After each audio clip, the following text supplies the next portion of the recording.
ਆ ਸਾਰੇ ਮੁਲਕ ਦੇ ਵਿੱਚ ਇੱਕ ਜੰਗ ਲੱਗੀ ਹੋਈ ਹੈ, ਕਿਤੇ ਧਮਾਕੇ ਹੋ ਰਹੇ, ਕਿਤੇ ਲੋਕ ਮਰ ਰਹੇ ਨੇ। ਗੱਲ ਇਹ ਆ ਵੀ ਜੇ ਅਮਨ ਹੋ ਗਿਆ ਤੇ ਫਿਰ ਇਹਨਾਂ ਦਾ ਕੰਮ ਖਤਮ ਹੋ ਜਾਣਾ, ਇਹਨਾਂ ਦਾ ਤਾਂ ਕੰਟਰੋਲ ਖਤਮ ਹੋ ਜਾਣਾ।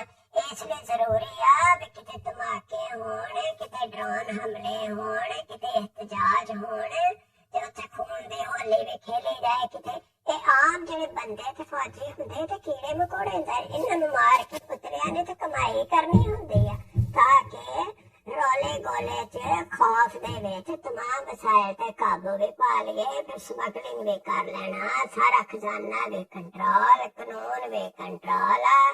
ਠੀਕ ਹੈ, ਤੇ ਆਖਿਰ ਚ ਕੀ ਵੀ ਸਾਡਾ ਬਜਟ ਵਧਾਓ, ਜ਼ਮੀਨਾਂ ਵੀ ਵੰਡ ਲਓ ਤੇ ਬਾਕੀਆਂ ਤੋਂ ਸਾਰਾ ਕੁਝ ਖੋਲੋ ਤੇ ਆਪਣਾ ਫੁੱਲ ਕੰਟਰੋਲ ਕਰ ਲਓ। ਆ ਇਹਨਾਂ ਦਾ ਮਕਸਦ। ਤੁਸੀਂ ਕਾਮਯਾਬ ਹੋਣਾ ਨਹੀਂ, ਤੁਹਾਡੇ ਹੁਣ ਦਿਨ ਥੋੜੇ ਹੀ ਹੈ ਕਿ ਸਭ ਨੂੰ ਪਤਾ ਚੱਲ ਗਿਆ ਇਹ ਵੇਲਾ ਹੁਣ ਦੂਰ ਨਹੀਂ ਜਦੋਂ ਤੁਹਾਨੂੰ ਲਿੱਤਰ ਪੋਲਾ ਹੋਣਾ।